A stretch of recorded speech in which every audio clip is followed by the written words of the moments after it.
Naglabas ng saloobin si Senadora Pia Cayetano hinggil sa naging hakbang ng isang universidad sa Cebu. Ilang araw bago ang pagbubukas ng klase. Si Troy Gomez magbabalita.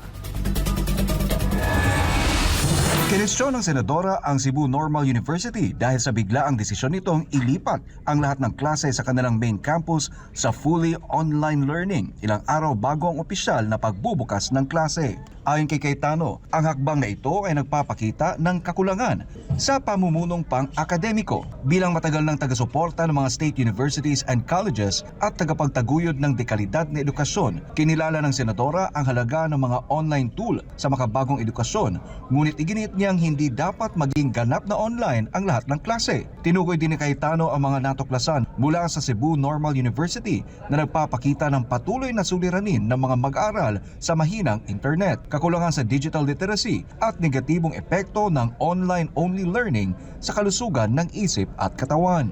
Kaugnay nito sa isang press conference noong Biyernes, ipinaliwanag naman ni CNU President Dr. Daniel A. Ariaso Sr. na ang paglipat sa online classes ay bahagi ng isang mas malawak na inisyatiba ng reforma. Aniya, pansamantala lamang ito habang isinasagawa ang konstruksyon ng mga pasilidad at agad na ibabalik ang face-to-face classes sa oras na ligtas nang gamitin ang mga ito.